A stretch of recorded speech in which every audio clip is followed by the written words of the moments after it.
Assalamu alaikum wa rahmatullahi wa barakatuh. Bienvenidos hermanos y hermanas a un video más de su canal. Inshallah, hoy vamos a dar continuación a la lectura del libro El Néctar Sellado, escrito por el Sheikh Safiur Rahman al-Mubarak Furi, en su traducción por Yusef Hussein Hajar, publicado por la editorial Dar-Salam. En el capítulo anterior nos quedamos hablando un poco sobre las sociedades preislámicas árabes, era un poco su división social, su tribalismo, ¿no? La segregación social que sufrían las mujeres, así como la ética y la economía de estos pueblos. Hoy vamos a continuar con el capítulo de el linaje y familia de Muhammad sallallahu alaihi wasallam. Con respecto al linaje de Muhammad sallallahu alaihi wasallam, hay tres partes. La primera, cuya veracidad es respaldada por los biógrafos y estudiosos de la genealogía, la cual dice que la ascendencia de Muhammad sallallahu alaihi wasallam se remonta a Adnan. La segunda, con muchos desacuerdos, se remonta más allá de Adnan hasta Ibrahim alaihi salam. La tercera, con muchos componentes incorrectos, se remite más allá de Ibrahim alayhi salam hasta alcanzar a Adam alayhi salam. Algunos de estos conceptos han sido comentados anteriormente, pero aquí mencionaremos en detalle estas tres partes del linaje. A continuación, el Sheikh Safiur al-Mubarak Furi hace mención del linaje del profeta Muhammad sallallahu alaihi wasallam de manera ascendente, ¿no? O sea, va mencionando a su padre, abuelo, bisabuelo, etcétera, tatarabuelo. En realidad creemos que esta parte es un poco complicada y en realidad entorpecería más la lectura de este libro y en realidad solamente aclara o pone de manera más precisa o más detallada estas tres supuestas genealogías de Muhammad sallallahu alaihi wasallam. Así que pasaremos de alto esta parte de la lectura y nos iremos directo a la parte de la familia de Muhammad, el siguiente subcapítulo, la familia de Muhammad, del profeta sallallahu alaihi wasallam. Y nada más dejando claro, la primera es el listado de la ascendencia de Muhammad sallallahu alaihi wasallam hasta llegar a Adnan. La segunda de parte de Adnan hasta Ibrahim alayhi salam. Y la tercera de Ibrahim alayhi salam hasta Adam alayhi salam. Que como ya mencionó el autor, estas dos últimas, la última más bien tiene bastantes errores genealógicos y la segunda pues hay divergencias entre los sabios de la biografía si esto se puede definir o no. Así que continuemos. La familia del profeta sallallahu alaihi wasallam. La familia del profeta Muhammad sallallahu alaihi wasallam es llamada la familia Hashimita por su abuelo Hashim ibn Abdu Manaf. Permítanme hablar un poco de Hashim y sus descendientes. 1. Hashim. Como mencionamos anteriormente, era el único responsable de suministrar agua y comida a los peregrinos. Ese había sido su cargo cuando los hijos de Abdu Manaf y los de Abdu Adar se comprometieron a dividir las obligaciones entre ellos. Hashim era rico y honesto. Era el primero en ofrecer a los peregrinos pan y sopa. Su primer nombre fue Amr, pero fue llamado Hashim por desmesurar pan entre los peregrinos. También fue el primer hombre que inició los viajes de invierno y verano de Quraysh. Se ha narrado que fue a Siria como comerciante. Cuando retornó fue a Medina donde se casó con Salma, hija de Amr perteneciente a Bani Adi ibn an-Najjar. Permaneció un tiempo junto a ella en Medina y luego viajó nuevamente a Siria mientras ella se encontraba embarazada. Murió en Gaza, Palestina, en el año 497 después de Cristo. Posteriormente su esposa dio a luz a Abdul Muttalib y la llamó Shaybah por la blancura de su cabello. y, la, y lo crió en la casa de su padre en Medina. Ninguno de sus familiares de la Meca supo de su nacimiento. Hashim tuvo 4 hijos: Asad, Abu Saifi, Nadlah y Abdumuttalib, y 5 hijas: Ashifa, Yalidah, Khalidah, Daifa, Ruqayya y Jannah. Abdul-Muttalib. Recientemente hemos visto que tras la muerte de Hashim, el suministro de agua y comida pasó a ser responsabilidad de su hermano Al-Muttalib ibn Abdumanaf. Cuando Abdul-Muttalib llegó a la niñez, su tío Al-Muttalib supo de él y fue a Medina para buscarlo. Cuando lo vio, las lágrimas brotaron de sus ojos, lo abrazó y montó en su camello. Sin embargo, el chico se abstuvo de ir con él a la Meca hasta que obtuviera el permiso de su madre. Al-Muttalib le pidió a ella que dejara que el niño fuera con él a la Meca, pero ella se rehusó. Se las arregló para convencerla diciendo: tu hijo irá a la Meca para establecer la autoridad de su padre y para vivir en las cercanías de la casa sagrada. En la Meca, la gente se sorprendió al ver a Abdul-Muttalib y llegaron a pensar que era el esclavo de Al-Muttalib, pero éste anunció: él es mi sobrino, el hijo de mi hermano Hashim.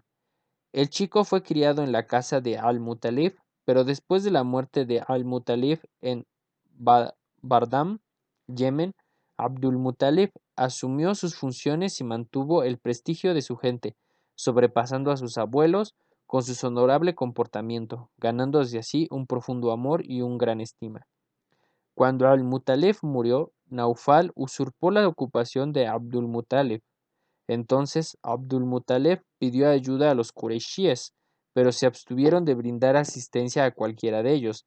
Debido a esto, escribió a sus tíos de Bani an-Najjar, los hermanos de su madre, para que vinieran a socorrerlo.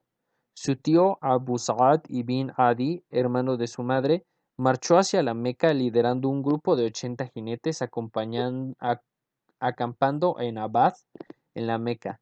Abdul-Muttalib los recibió y los invitó a su casa, pero Abu Sa'ad dijo: no antes de que me encuentre con Naufal.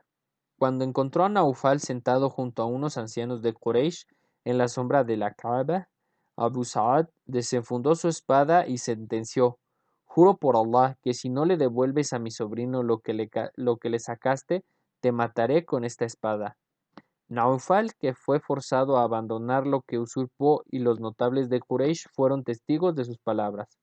Luego Abu Sa'ad fue a la casa de Abdul-Muttalib, donde se quedó 3 noches. Hizo la umbra y retornó a Medina.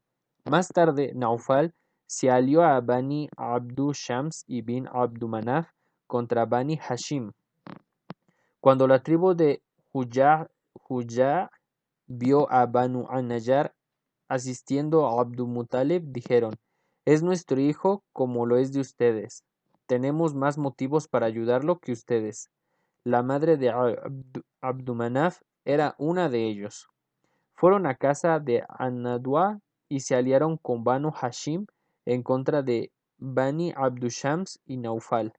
Fue una alianza que más tarde constituyó el principal motivo para la conquista de la Meca. Abdul-Muttalib presenció 2 importantes acontecimientos en su vida: la excavación del pozo de Zamzam y la invasión del elefante. Abdul-Muttalib recibió una orden en sueños que consistía en cavar el pozo de Zamzam en un lugar en particular. Así lo hizo y encontró los tesoros de los hombres de Jurhum había enterrado cuando fueron forzados a dejar la Meca. Halló las espadas, armaduras y los 2 venados de oro. La puerta de la Kaaba fue sellada con las espadas de oro y los 2 venados luego de que la tradición de proveer agua de Zamzam a los peregrinos fuera establecida. Cuando el pozo de Zamzam comenzó a emanar agua, Quraysh exigió participar del hecho, pero Abdul-Muttalib rechazó sus demandas, basándose en que Allah Azza le había designado para tan noble tarea. Para hallar una solución a la disputa, acordaron consultar a un adivino de Bani Sa'ad. Cuando fueron a, cuando fueron a su encuentro, Allah Azza wa Jal les mostró sus designios que confirmaban la permanencia de Abdul Muttalib concerniente al sagrado pozo. Entonces Abdul Muttalib hizo la solemne promesa de sacrificar a uno de sus hijos adultos ante la Kaaba si llegaba a tener 10 hijos varones que lo apoyasen y protegiesen. El segundo suceso fue cuando Abraha as-Sabah al-Bahashi, virrey de Abisinia, Etiopía, en el Yemen, viendo que los árabes realizaban la peregrinación a la Kaaba, construyó una gigantesca iglesia en Saná para que los peregrinos árabes dejasen de concurrir a la Meca y asistan a su iglesia. Un hombre de la tribu de Kinana entendió su motivo y entró a la iglesia de noche para tirar excremento en una de sus paredes. Cuando Abraha se enteró del hecho, se enfureció y lideró un gran ejército compuesto por 60.000 guerreros con el fin de demoler la Kaaba. En su ejército había entre 9 y 13 elefantes, y él eligió el elefante más grande para él mismo. Marchó hasta que llegó a un lugar llamado Al-Mahmas. Ahí movilizó sus tropas y preparó los elefantes, estando todos listos para entrar en la Meca. Cuando alcanzó el valle de Muhasar, entre Muzdalifa y Mina, el elefante se arrodilló y se negó a continuar. Cuando era dirigido hacia el norte, sur, oeste, lo hacía apresuradamente, pero cuando lo conducían en dirección a Bacaba, rumbo al oeste, se arrodillaba. Entonces Allah Azza wa Jal envió pájaros sobre ellos para que arrojaban piedras de arcilla cocida. Estas aves eran muy parecidas a las golondrinas y a los gorriones. Cada una llevaba 3 piedras, una en su pico y las otras 2 en cada pata. Las piedras que golpearon a los hombres de Abraha cortaban sus miembros y los aniquilaban. Un gran número de los soldados de Abraha murió de esta forma y otros tantos huyeron muriendo luego. Abraha sufrió una infección en la punta de sus dedos, los cuales le fueron amputados. Al llegar a Saná estaba en estado deplorable y más tarde murió. Los qureshíes, para salvar sus vidas, huyeron a lo alto de los montes y montañas. Cuando el enemigo se dispersó, volvieron a casa sanos y salvos. El incidente del elefante tuvo lugar en el mes de Muharram, 50 o 55 días antes del nacimiento del profeta Muhammad sallallahu alaihi wasallam, correspondiente a finales de febrero o principios de marzo del 571 después de Cristo. Fue un regalo de Allah Azza wa Jal para su profeta sallallahu alaihi wasallam y su familia. Es considerado como un augurio divino, anunciador de la luz que vendría y del advenimiento del profeta sallallahu alaihi wasallam. En contraste a esto, Jerusalén había sufrido atrocidades bajo el yugo de los enemigos de Allah, ya que fue invadido por Nabucodonosor en el año 587 a.C. y por los romanos en el 70 después de Cristo. La Kaaba, por la merced divina, nunca cayó bajo el control de los cristianos, los musulmanes de aquel entonces, aunque se encontraban poblados de politeístas. Las noticias sobre la invasión del elefante alcanzaron los rincones más distintos del mundo. Abisinia, Etiopía, mantuvo fuertes lazos con los romanos, mientras que los persas estuvieron atentos a cualquier cambio estratégico que se vislumbrara en el horizonte sociopolítico, y rápidamente ocuparon el Yemen. Incidentalmente, los imperios romanos y persas permanecieron integrando el poderoso mundo civilizado de aquella época. El incidente del elefante cautivó la atención del mundo sobre lo sacro de la casa de Allah y mostró que ésta había sido acogida por Allah Azza wa Jal para su consagración, por lo que si alguien de su gente clamara la profecía sería coherente con el incidente del elefante. Abdul Muttalib tuvo 10 hijos: Al-Haris, As-Zubair, Abu Talib, Abdullah, Hamza, Abu Lahab, Al-Ghidaq, Marwan, Safar y Al-Abbas. Algunos dicen que tuvo 11 hijos, agregando a Qasim. Aún otros dicen que tuvo 13 hijos, agregando los nombres de Abdul Qabah y Hajjal. Se dice que Abdul Qabah es Marwan y que Ajla es Ghidaq, y que no tuvo un hijo llamado Qasim. Tuvo también 6 hijas, llamadas al-Hakim, también llamada Al-Baida, Barraj, Atiqah, Safia, Aru y Umaymah. Número 3. Abdullah. Era el padre del profeta Muhammad sallallahu alayhi wa sallam. Su madre fue Fátima, hija de Amr ibn Aid ibn Imran ibn Mazum ibn Yaqdah ibn Murrah. Abdullah era el más inteligente de los hijos de Abdul Muttalib y el más querido y amado por su padre. Fue el hijo designado por las flechas para ser sacrificado en la Kaaba. Cuando Abdul Muttalib tuvo 10 hijos y estos alcanzaron la madurez, les divulgó su secreta promesa y silenciosamente obedecieron. Sus nombres fueron escritos en las flechas y éstas fueron arrojadas ante sus más queridos ídolo, Jubal. Las flechas fueron tiradas al azar y la que llevaba el nombre de Abdullah mostró que debía ser sacrificado. Abdul Muttalib tomó su hijo hacia la Kaaba con un cuchillo para sacrificarlo. Sin embargo, los Qurayshíes, sus tíos de la tribu de Muzjum y su hijo Abu Talib, trataron de persuadirlo para que no lo haga. Tomó en cuenta sus consejos, donde le sugerían que debía consultar a una adivina para que decida el asunto. Esta ordenó que las flechas fuesen arrojadas nuevamente, pero incluyendo 10 camellos, y Abdullah dijo también que cada vez que salga el nombre de Abdullah se debía agregar 10 camellos más. La operación se realizó hasta llegar a los 100 camellos. En este momento salió en la flecha los camellos y fueron sacrificados en lugar de su hijo. Los camellos sacrificados fueron puestos a disposición de quien quisiera comer de ellos.